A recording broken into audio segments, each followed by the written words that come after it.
This episode of Anxiety Slayer is sponsored by Alarmy. Alarmy has changed millions of people's lives by managing the entire process of falling asleep and waking up. Already recognized as the category-defining alarm clock app, Alarmy is evolving beyond the alarm into the ultimate solution for your successful morning. Use the link in our show notes to download the app today or visit link.alr.mi/Slayer. This week on the Anxiety Slayer podcast, we're going to be exploring the transformative journey of menopause. We've had many questions come into our inbox and Facebook group about how to manage our minds and bodies during this time. So we thought that since this stage of life brings so many significant changes to both mind and body, that it would be crucial to cover how to care for yourself during this time. We're going to discuss what you can expect, common challenges, and some practical tips for maintaining your physical and mental well-being. Welcome back, Ananga. Hey, Shan. It's so good to be with you. I hope you enjoyed your summer break. Thank you. So let's dig in to understanding perimenopause and menopause. I've been navigating this lane now for about a decade, and I'm grateful for all of the support from people like Claudia Welch and people like Susan Weed and healthcare practitioners that I know, like, and trust, and as well as friendships and everything that I can do to look after myself. Yeah, I've also been navigating the same, some that we've been going through together, but differently because we've had different experiences. Yeah. I like to tell myself I'm emerging out the other side now. Me too. And so it is. It's a journey. It's a wild ride, and we know the clinical definition of going into that experience, the hormonal fluctuations. But what we're really living with is, what does that feel like? Mm-hmm. What does it feel like? And how can we support ourselves through this naturally, if that's what you're so inclined to do, and to the best of your ability with the choices that you make? Yeah. You want to share some of the common challenges? Sure. Some of the common symptoms that you might experience include hot flashes, which, as you probably know if you're experiencing them, are sudden feelings of warmth, often with sweating and getting red-faced and just feeling like, oh my goodness, I have to, tear off all my clothes and put my face in a bowl of ice water.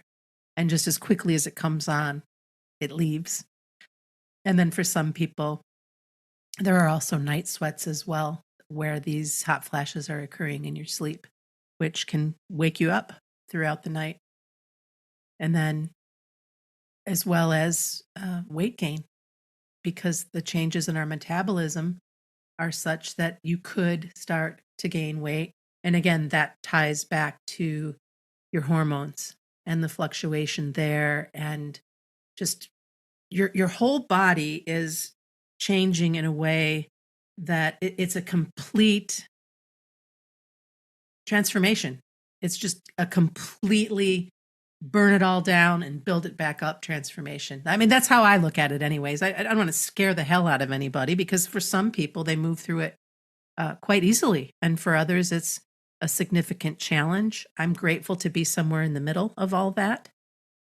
But I also started looking after myself with herbs and teas and tinctures, my pre-menopause phase, which I know has been helpful during this experience. Yeah. What I didn't realize was how many bodily functions are affected by hormonal fluctuation. Mm-hmm. And how much of a role those hormones play in our overall physiology, not just to do with being in a female body and having a cycle and going through this transition, but they're implicated in so many things. I wasn't aware of that before I started trying to educate myself. And in a short while, we're going to be talking about looking at this Ayurvedically, because different body types will have different experiences. For example, I have an aunt who would have to get up and change her sheets in the night most nights, because she would have these hot flashes that made her really perspire. So she'd have to change her nightwear and her bedding. And by the time you'd done that, you're really awake. So that was something that she went through that was quite intense. Others might experience more of a dry heat. Others might experience more anxiety. Again, these are things we're going to explore shortly in more detail.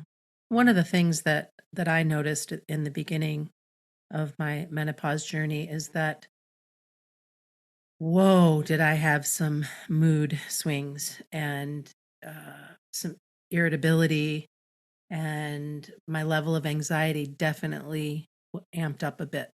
As we're going to move into, because of my pitta dosha, my pitta was significantly out of balance. Mm. And since I've been working on that quite a bit, I've noticed that I'm not as irritable, that my moods are not where they were before, and even the amount of anxiety has lessened because I am practicing what we preach, and I'm looking after my body as and putting my body in the space of being more important than it's ever been in this lifetime, because I don't want to suffer and I don't want you to suffer. So there are so many choices that you can make as long as you're willing to make those choices and look after yourself and really care for your mind and body to the best of your ability so that you can move through this transition and improve your quality of life, because you can do it. Yeah, there are certainly things that we can do to even the experience out naturally, natural things we can do, and they're not such a big deal. I think it's just that we can feel so mentally hijacked and overwhelmed by the changes. And, we've got these chemicals in our body, and it can feel like you're on something, like there's something happening in your body that you really are caught up in. Yeah. Many women experience memory lapses or difficulty concentrating, sometimes referred to as brain fog. That's definitely been my experience. And with the health conditions I have, it's also there with them as well. So that's something I've had to really find humor with. Yes. Fortunately, having friends and a co-host on this podcast going through a similar experience, we have been able to just laugh and, keep going. But it can be a little disconcerting when you're struggling to concentrate. You might be reading and you're reading the same line over and over again. You're trying to remember something you need to share and it just goes out of your head. Yeah, I've been fortunate to be around a lot of good humored people who have it kind of becomes understood. Yeah. And when there's humor around it, it makes it a lot easier. So, a really important time for self care. I think self care is more critical than ever during this time of life, going through perimenopause, menopause. Self care is always important during transitions because any change, even good change, according to Ayurveda, can put us under stress. It puts us under duress. Even if we want to change our eating, I learned this from Dr. Vasant Lad. He said, if you want to look at your portion sizes, the ideal healthy portion size to eat is the quantity you can hold in your 2-cupped hands. And many of us stray away from that and start eating more than we need. I'm cupping my hands now. I love it that we all have that measurement because everyone's hands are different size. So that's your perfect portion size measurement. But he said, even if you notice you're eating way more than that and you need to make that adjustment or you choose to make that adjustment, don't do it overnight. Gradually reduce, because even changing that can startle your system. So this is a transition where we're going to be startled for about a decade. So self-care is really important, and caring for your mind and body can bring not only an improvement to riding through the change, but to the quality of your life. And for me, it's been a great teacher, been a lot of lessons in this. And again, this is something we're going to talk about more, but I think for many women, it's a transition into autonomy and speaking up for your needs as well. That's the silver lining in the cloud of the experience. Let's talk about our changing hormones and how our doshas change, and basically Ayurvedic support for menopause, because that's what you and I have been actively engaged in. And I think that it'll be really helpful for our listeners who are navigating through this change of life. Yeah. Ayurveda doesn't see the menopause as a condition that needs treatment. It certainly doesn't see it as a disease. It sees it as a significant transition, and then looks at us as individuals who might need support according to our individual nature. So it's a very respecting outlook, very supportive. Ayurveda always looks at our individual nature, our doshas, our nutrition, our lifestyle, and it supports us in making gentle adjustments to stay in balance or regain balance if we've drifted off, which our tendency is to do. But it's a very positive, comforting outlook. It's a kind outlook. It's not that there's something wrong with us, it's that we're going through a transition that deserves support. So menopause is a time of transition of hormonal changes, but also doshic changes. This information for me was really helpful. Ayurveda teaches that every stage of life is governed by a particular dosha. So we've spoken about these doshas, vata, pitta, kapha, these body types that we all have, but they also come into the stages of our life where we can be under their influence a little more, depending on where we are in life. For example, children, babies and children are under the kapha energy. Sometimes they're also said to be a little bit under the vata energy because they're whizzing around and they're kind of hyper. But if you look at a child, they tend to have big, beautiful eyes, perfect skin, bouncy hair. It's all this kapha growth, building energy that we find in the body. From youth to our middle years, we're more in the pitta stage of life, this more fiery, achieving stage of life. For most of us, it's a time of study, then work and career. It's an active, striving, ambitious stage of life. So it comes under this influence of this fiery nature of pitta. And at the time we enter menopause, we're transitioning from the pitta to the vata stage of life. So we're coming from a fire energy to an air energy. And that's where we might experience more anxiety and dryness in the body as the qualities of vata increase. And depending on the dosha that was prevalent for you for most of your life up until perimenopause and menopause, that might be an additional change to be mindful of, to be navigating through. I know that as a pitta person, being more vata means that I need to be even more loving and kind with myself. When I do miss something, when I do make a mistake, when I'm not quite as quick, all of those things are okay. It's okay. Yeah. It's not what I'm used to. I don't have to really like it, but if it is an error, I fix the error. If it is a lapse, I figure out what the lapse is. If it is an overreaction, I sit with it and apologize, or whatever it might be. Where if my fire is just that fiery nature is like, oh, you know what? It's okay to move into this more airy, creative, and funny woman that I'm becoming. Like that. Let's look at it that way. Yeah, and that's night and day in terms of experience, because if we're going to get fried with ourselves, we're going to increase the symptoms, we're going to increase our mental suffering. It really can go either way so quickly when you're going through this experience. We can either take ourselves out at the back of the knees, or we can sit ourselves down and really show ourselves some kindness and some support and redirection.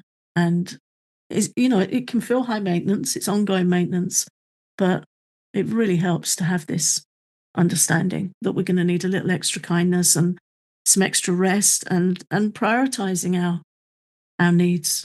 Paying attention to good hydration with warm herbal teas helps. Using good quality oil in cooking and for massage to balance out the dryness. Restorative yoga.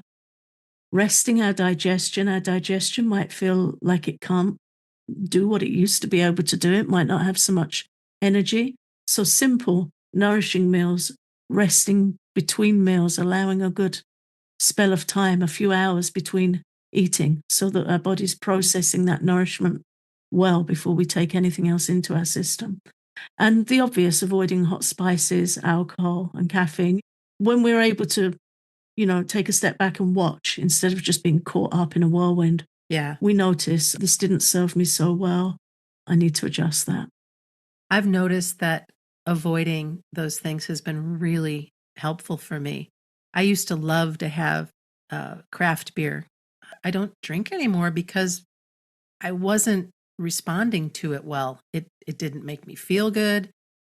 I wasn't metabolizing it the same way.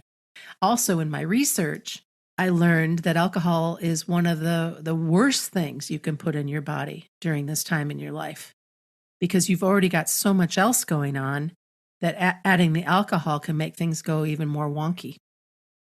Yeah. And our liver's already so busy, Right, and our liver's processing the hormones. right. And it's explained that between 10 p.m. and 2 a.m., the body should be really resting in as clean a state as possible because that's when it does its work. So that's the time we need to be asleep, resting, and to have had healthy hydration and just let the body do what it's trying to do for us. But if it's got alcohol to process as well at that time, it's overtaxed. And that's why people ping awake anxious at, around 2 a.m. It's a common time Yeah. for people to say, "Oh, I just keep waking up at this time and I feel a bit anxious." It's usually because the liver energy's out of balance. Hmm. So yeah, simple self-care. After this quick break, we're going to be talking about the benefits of staying active, hot flashes and anxiety, and why social connection is of such great importance during this time in your life. If you're a heavy sleeper who has a hard time waking up in the morning, even when you set several alarms and worry that you're going to be late for school or work or whatever it is you have going on, the Alarmy app is a game changer. With this alarm, you have no choice but to wake up in the morning. Plus, it can even help you sleep better at night. My son is a deep sleeper who often wakes up just enough to hit the snooze button and then fall back into a deeper sleep. He's been using the Alarmy app now for about a month and says that it's helping him get up because of the wake up missions that guarantee that you get out of bed. And you can set up a different mission, whether it be a math mission to solve, a shake mission, or a squat mission that has to be completed before you can turn the alarm off. And you can customize the alarm sounds. And even if you're struggling to get to sleep at night, you'll also find that this app has some relaxing sleep sounds to help you fall asleep faster. They also have a sleep analysis option that will analyze your breathing and the efficiency of your sleep. All of these features are available in the Alarmy free app, which is available for Apple and Android operating systems. Use the link in our show notes to try out Alarmy today, or visit link.alr.my/Slayer. Staying active is one of the most important things, one of the most important gifts you can give yourself when you're navigating through perimenopause and menopause. And this has everything to do with the importance of keeping your body strong and understanding that menopause is going to lead to a decline in estrogen levels, which can result in decreased bone density and an increased risk of osteoporosis.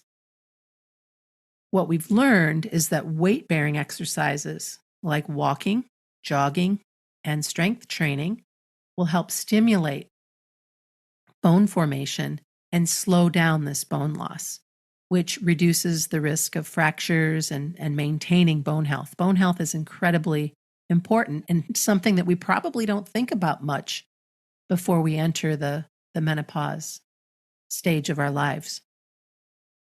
Yeah, simply taking care of just with the things that we usually recommend for anxiety relief.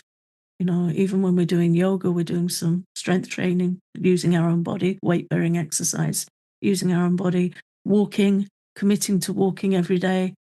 It's such a simple thing where so much is taken care of, including our mental health. Ayurveda recommends also for good digestion that we walk after each meal, even if it's just 100 steps pacing up and down, but better to get outside if you can.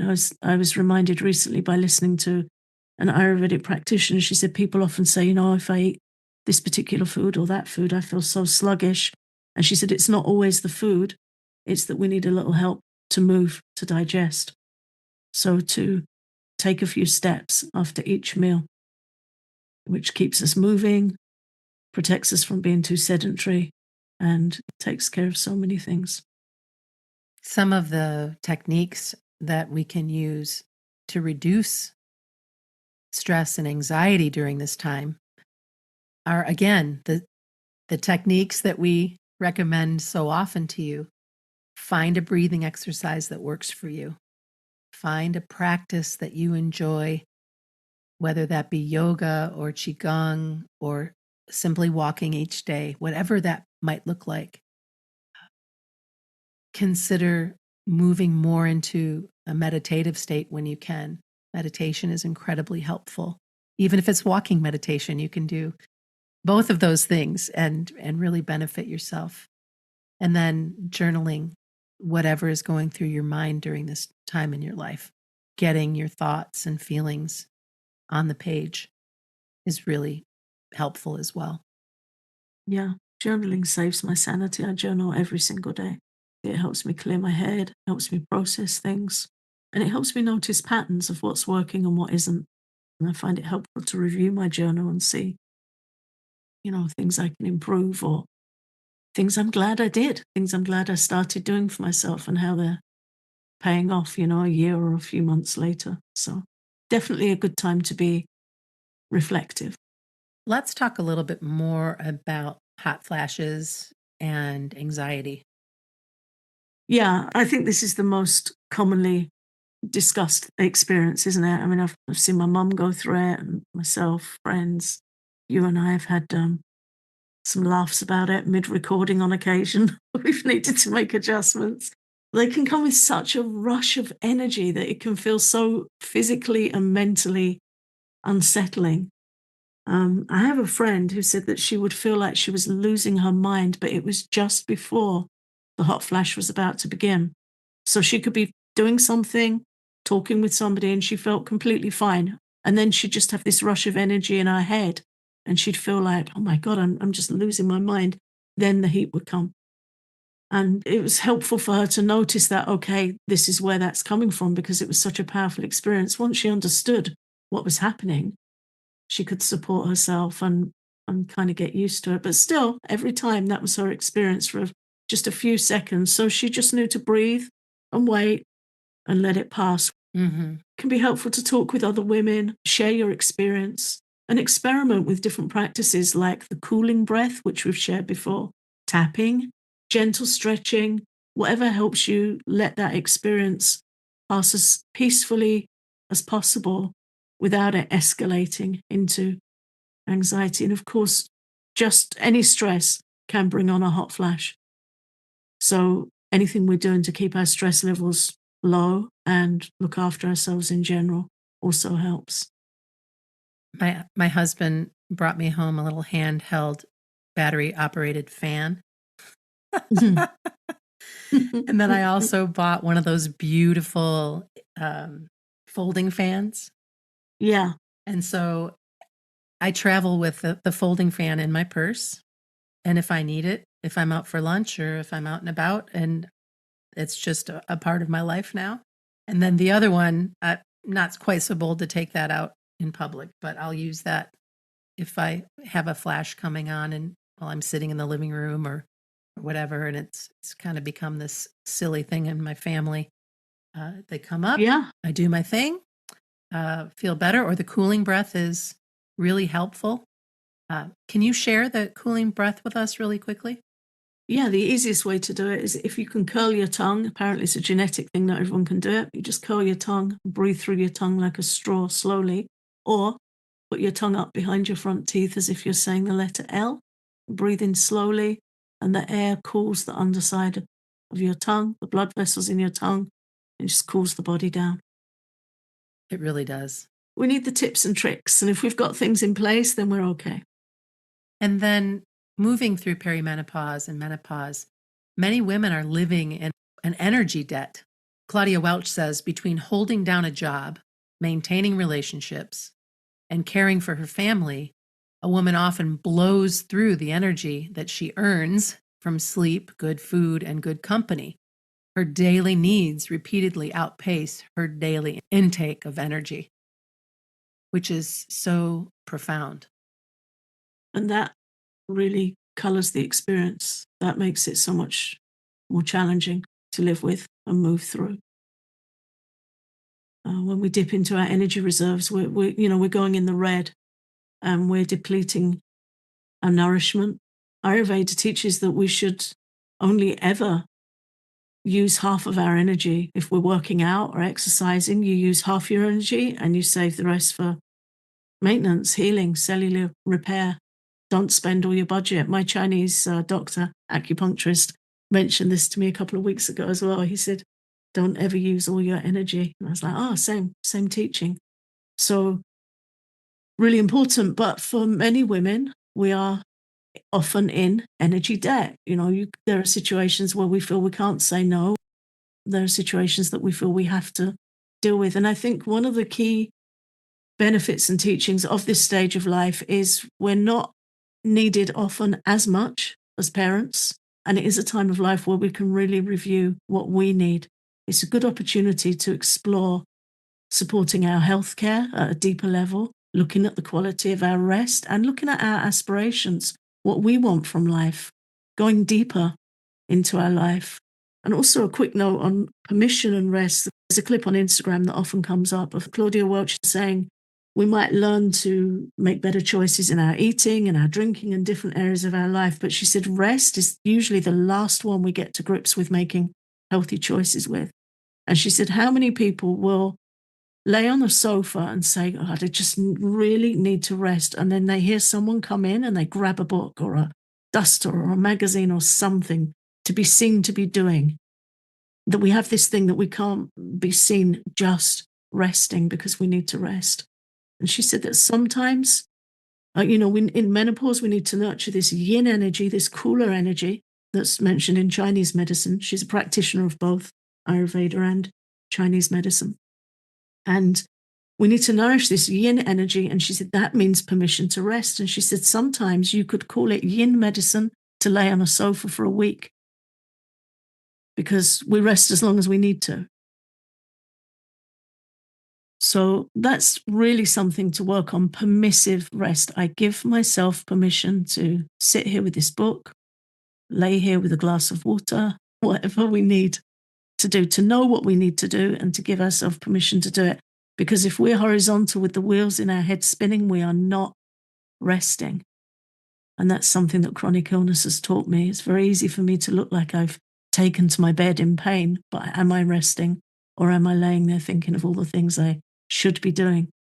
So really important to take the opportunity to review these things at this time. And closing out the episode today, let's shift gears and talk about the opportunities that come with menopause. I found that this transition for me has really been an invitation to be kind and to be very firm and honest and enjoying healthy boundaries, to really step into the wise woman that I am, that I've become. Yeah. Ayurveda regards this transition as a move into our wisdom years, the Vata stage of life. It's a wise stage of life. It's intended for wisdom, spiritual growth, deep reflection, the opportunities to really get to know ourselves and what we want for our lives on a deeper level. It's a time when we can be more humorous, more creative, and more detached. And you hear women say this a lot. I don't have time for shenanigans anymore. We just have this kind of natural boundary that comes at this stage of life. I heard somebody say recently, I don't have energy for that, but she didn't mean she was tired. No. She meant she had a budget for her energy. Right. And she wasn't going to spend her energy on that. And I thought, oh my God, that's so cool.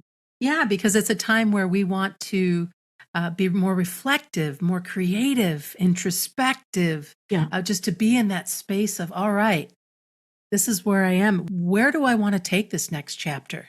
Yeah. What is this going to look like for me? It's the wise years where we step back from all the material stuff and go as deeply as we can with whatever our spiritual alignment is. This is the time to really give ourselves permission to do that and to explore. And for me, that's been the great gift of this transition is I've got to a point now where there's no going back. Yeah. Yeah. I'm where I want to be and I'm grateful. And it's been quite a journey, not easy, but I'm happy with my choices and happy with my alignment to my spiritual path. And I know what I need. And that was a gift of going through this time and really having to do a lot of soul searching. Mm.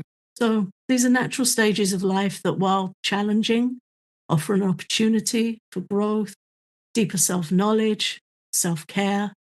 And by understanding these changes and taking proactive steps to care for ourselves, care for our mind and body, we can embrace the transition and, go through it with some confidence and ease. And always remember to seek support whenever we need it and make sure that we have that in place as well. Thanks, Ananga.